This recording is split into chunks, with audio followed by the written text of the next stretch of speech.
नमस्कार, मी विशाल परदेशी. आपण बघताय मुद्दा महाराष्ट्राचा. या बुलेटिनची सुरुवात आपण करतोय कॉर्डिया क्रूजवरील बातमीनं. क्रूजवरील ड्रग्ज पार्टीचा इनसाइड व्हिडिओ जो आहे तो पुन्हा एकदा समोर आलाय. न्यूज 18 लोकमतकडे हा एक्सक्लुझिव्ह व्हिडिओ आलाय. एकूण 14 जण या सगळ्या प्रकरणात एनसीबीच्या फेऱ्यात आहेत. त्या 14 जणांना चौकशीसाठी ताब्यात घेण्यात आलेलं आहे. त्यांची चौकशी केली जाते. आणि बघा, कोरोनाचा सगळा काळ शिवाय या पार्टीमध्ये ड्रग्ज देखील पुरवल्या गेले.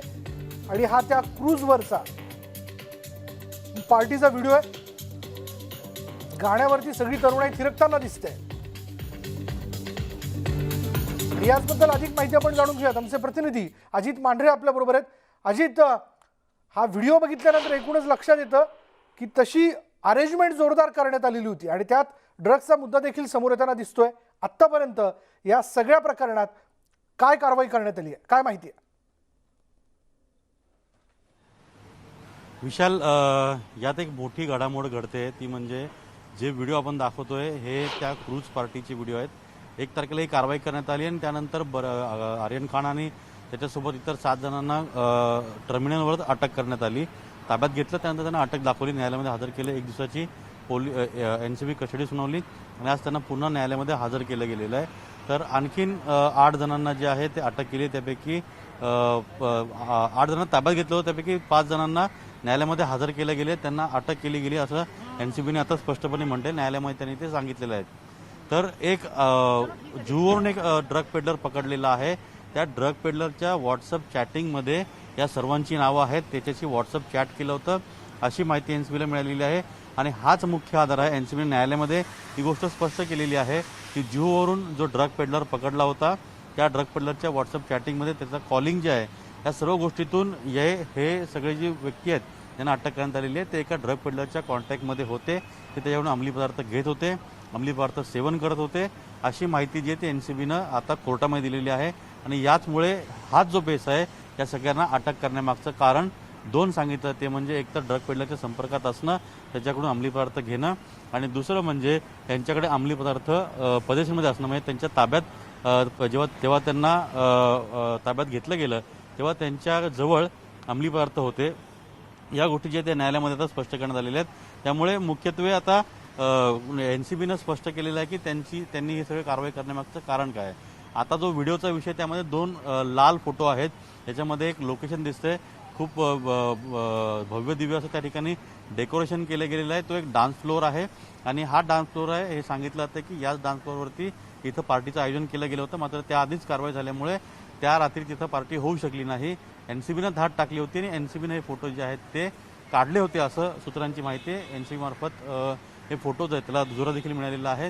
त्यामुळे नेमकी या क्रूजवर जी पार्टी केली जाणार होती असे विविध वेगवेगळे गट होते आणि ड्रग पेडलर जे आहेत ज्यांच्यावरती एनसीबीची नजर होती, ज्यांच्यावरती एनसीबी पाळत ठेवून होती, त्यांच्या माहितीतून त्यांच्यावर जेव्हा पूर्णपणे ट्रॅक ठेवला गेला तेव्हा ही सगळी गोष्ट समोर आली की अशा पद्धतीनं काही 7-8 वेगवेगळे ग्रुप आहेत जे अंमली पदार्थ तस्करांकडून अंमली पदार्थ घेत आहेत आणि ते ह्या क्रूजवरून जाऊन पार्टी करणार आहेत. तेव्हा समीर वानखेडे आणि त्यांच्या टीमनं या सगळ्यांवरती वेगवेगळ्या पद्धतीनं पाळत ठेवली. त्यातली पहिली कारवाई म्हणजे 1 ऑक्टोबरच्या रात्रीची कारवाई. याच्यामध्ये आर्यन खान याला ताब्यात घेतलं होतं. त्यानंतरची दुसरी कारवाई म्हणजे जुहूवरून एका ड्रग पेडलरला अटक करणं. तिसरी कारवाई म्हणजे ती आज झाली साधारणपणे 12 वाजता. याच्यामध्ये 8 लोकांना ताब्यात घेतलं. त्यापैकी 5 जण अशी आहेत की ज्या 5 लोकांना एनसीबीने आता अटक दाखवलेली आहे. म्हणजे या प्रकरणामध्ये एकूण आता 13 जण अटकेत आहेत असं एनसीबीने न्यायालयामध्ये स्पष्ट केलेलं आहे. तर हा सगळा भाग झाला.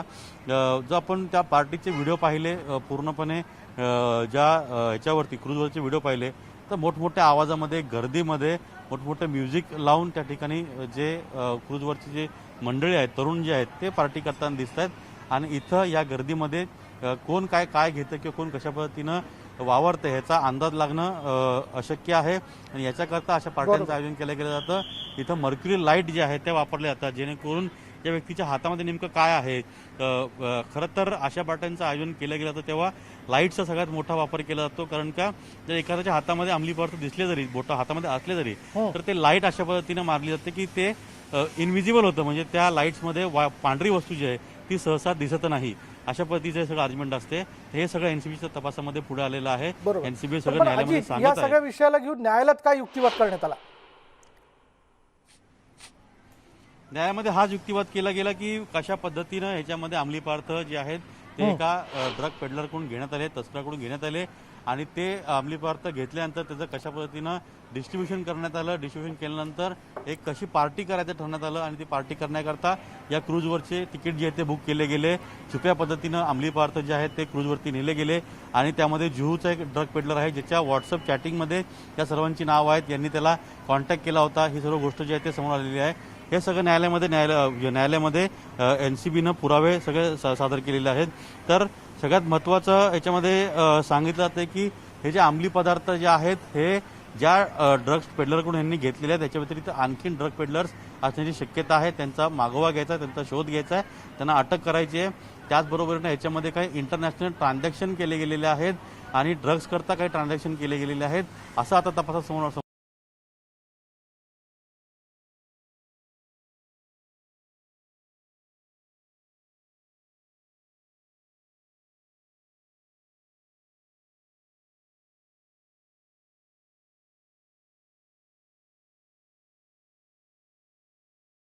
कारण थेट NCB पर्यंत ज्यावेळेस या सगळ्या घडामोडींची माहिती पोहोचते तेव्हा तिथे छापा टाकल्यानंतर बऱ्याच गोष्टी उघड होतात. विशाल, याच्यामध्ये जी शिप आहे, जी क्रूज आहे, त्यांच्यामार्फत एक स्टेटमेंट जारी केलं गेलं होतं की हे ज्या पार्ट्याचं आयोजन केलं गेलं होतं हे त्यांच्याकडून आयोजन केलं नव्हतं, तर त्यांच्याकडून एक मनोरंजनाचे कार्यक्रम आयोजित केले जातात आणि त्या कार्यक्रमामध्ये सामील होणार होते आणि त्या कार्यक्रमांच्या आधारेच तिकीटचे दर असतात ते फिक्स असतात. आता हे अशा पद्धतीने रेव्ह पार्टीचं आयोजन केलं गेलं होतं का, किंवा त्यामध्ये हॉटेल व्यावसायिक जे आहेत किंवा ज्यांचं जे क्रूज आहे त्यांचा समावेश आहे का, तर प्रथमदर्शनी असं कुठेही जे क्रूज आहे त्याचा संबंध आढळलेला नाहीये.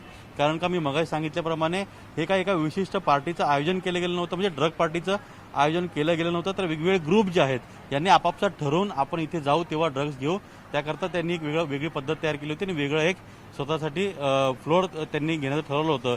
त्यानुसार त्यांनी पैसे देखील दिले होते आणि ते सगळं झाल्यानंतर त्यांची ती पार्टी होणार होती.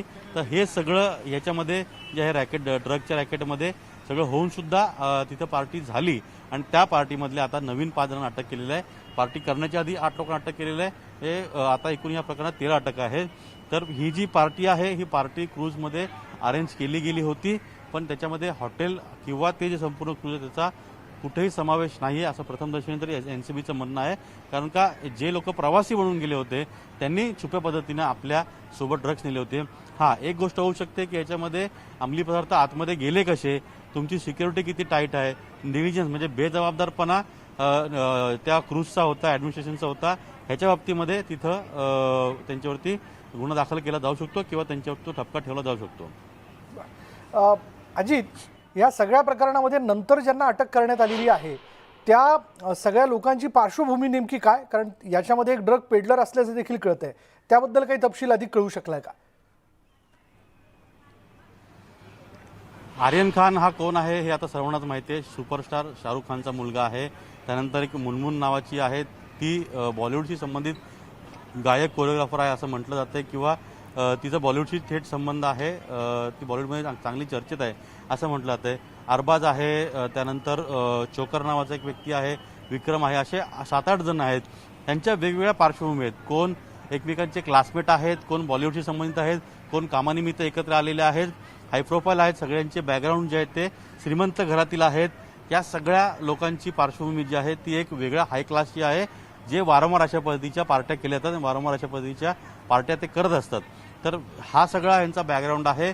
साहजिकच आहे विशाल, हे धनाढ्यांची मुलं जी आहेत ही पार्टी जेव्हा करतात त्यावेळी सर्रासपणे अशा पद्धतीनं ड्रग्सचं सेवन त्या ठिकाणी केलं जातं.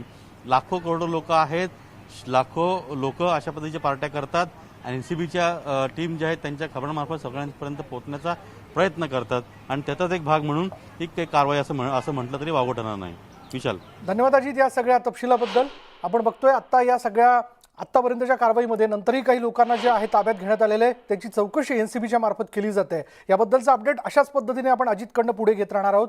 यानंतर पाहूयात मुंबईतल्या प्रकल्प बाधितांसाठी मोठी बातमी अशी आहे की प्रकल्प बाधितांना आता घराऐवजी आर्थिक मोबदला मिळणार आहे. 13 लाखांपासून 1 कोटीपर्यंत हा मोबदला असेल. मुंबई महानगरपालिकेने हा मोठा निर्णय घेतला आहे.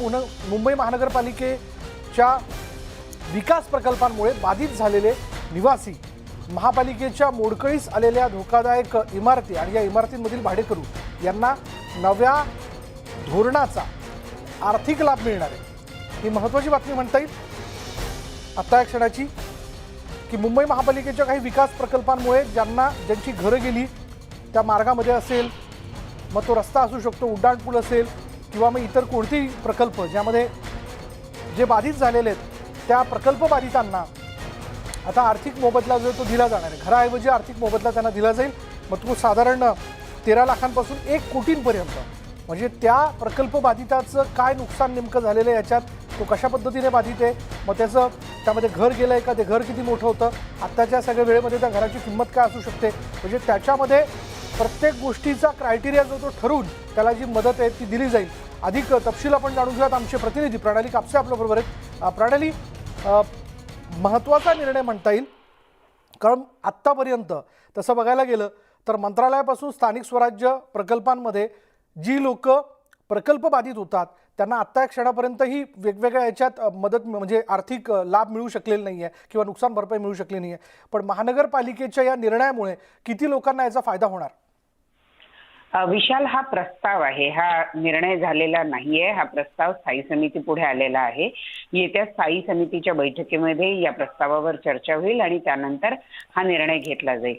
आपण जर बघितलं तर मुंबई महानगरपालिकेचे अनेक विकास प्रकल्प असतात, मग ते पूल बांधणे असो, रस्त्यांचं रुंदीकरण असो, इतकंच नाही तर मुंबई महानगरपालिकेचे जे कर्मचारी आहेत, चतुर्थ श्रेणी कर्मचारी, हे बहुतेक महानगरपालिकेच्या क्वार्टर्समध्ये राहतात। अनेक वेळेला ते ज्यावेळेला त्यांची पडझड होते त्यावेळेला या सगळ्या कर्मचाऱ्यांना दुसरीकडे कुठेतरी राहण्याची व्यवस्था केली जाते। इतकंच नाही तर BIT चाळी ज्या आहेत, या चाळीतले लोक जे आहेत ते मुंबई महानगरपालिकेचे भाडेकरू आहेत। तर त्यामुळे समजा जर हा निर्णय झाला तर याचा फायदा त्या लोकांना होणार आहे जे प्रकल्प बाधित आहे, महानगरपालिकेच्या मोडकळीस आलेल्या किंवा धोकादायक असलेल्या जे इमारती आहेत, या इमारतीमध्ये राहणाऱ्या भाडेकरूंना याचा निर्णयाचा लाभ होईल जर हा निर्णय झाला तर। मुळात जर बघितलं तर आतापर्यंत आपण पाहिलेलं आहे की जेव्हा प्रकल्प बाधित असतात तेव्हा तात्पुरती त्यांची राहण्याची व्यवस्था केली जाते किंवा मग महानगरपालिकेच्या वतीनं त्यांना घरं दिली जातात, ज्याला PAP आपण म्हणतो, ते दिले जातात। परंतु अनेक वेळेला या PAPवर डल्ला मारला जातो। प्रत्यक्ष जे बाधित आहेत त्या लोकांना ते PAP मिळत नाहीत आणि त्यामुळे वर्षानुवर्ष त्यांना वाट बघावी लागते किंवा त्यांना झोपडपट्टीमध्ये किंवा माहुल सारखा जो एरिया आहे जिथे राहण्याची व्यवस्था व्यवस्थित नाही, पण शेवटी घर नाही म्हणून लोकांना तिथं मन मारून राहावं लागतं। अशा परिस्थितीमध्ये आता जेव्हा लोकांसमोर पर्याय राहणार आहे की एकतर त्यांना घर हवं असेल तर त्यांना घर मिळेल किंवा त्यांना जर आर्थिक मोबदला हवा असेल तर त्यांना आर्थिक मोबदला मिळू शकेल, ज्याची रक्कम ही 13 लाखापासून 1 कोटीपर्यंत असू शकेल। जे काही क्रायटेरिया आहेत, जसे क्रायटेरिया त्यांनी ठेवलेली आहे की 1964 पूर्वीचं घर आहे का, 2000 पूर्वीचं घर आहे का, किंवा 2000 ते 2011 मधली ती झोपडपट्टी आहे का, म्हणजे त्या कालावधीनुसार जे क्रायटेरिया ठरवण्यात आले त्या पद्धतीने त्यांना मदत मिळू शकते। तुर्तास हा प्रस्ताव स्थायी समितीसमोर आलेला आहे आणि त्याला अजून मंजुरी मिळायची, पण हे नसे थोडके की चर्चेकरता हा प्रस्ताव जो आहे तो स्थायी समितीसमोर आला आणि याबद्दल सकारात्मक विचार व्हावा अशी अपेक्षा आहे। धन्यवाद प्रणाली या सगळ्या माहितीबद्दल। आणि यानंतर इथे वेळ झाली की ब्रेकनंतर बातमी आहे अहमदनगरमधनं।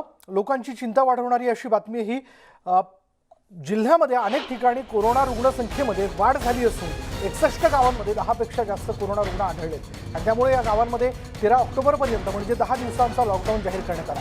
यामध्ये सर्वाधिक 24 गावं ही संगमनेर तालुक्यातली आणि याबाबतचा आदेश जिल्हाधिकारी डॉक्टर राजेंद्र भोसले यांनी जाहीर केला।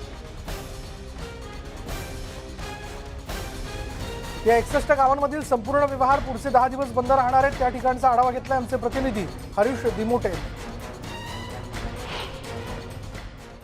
एकीकडे सगळं अनलॉक होत असताना दुसरीकडे अहमदनगर जिल्ह्यात मात्र 61 गावांमध्ये लॉकडाऊन करण्याची वेळ आली आहे। जिल्ह्यामध्ये वाढत्या कोरोनाच्या पार्श्वभूमीवर जिल्हाधिकारी राजेंद्र भोसले यांनी हा निर्णय घेतला आणि आजपासून अहमदनगर जिल्ह्यातल्या 61 गावांमध्ये लॉकडाऊन सुरू झाला आहे। या 61 गावांमधले सगळे जे व्यवहार आहेत हे बंद राहणार आहे। केवळ अत्यावश्यक सेवा, मेडिकल सुरू राहतील 8 ते 11 वाजेपर्यंत किराणा दुकानदारांना दुकान चालवता येणार आहे, मात्र त्यांनी लसीचे 2 डोस घेणं आवश्यक आहे.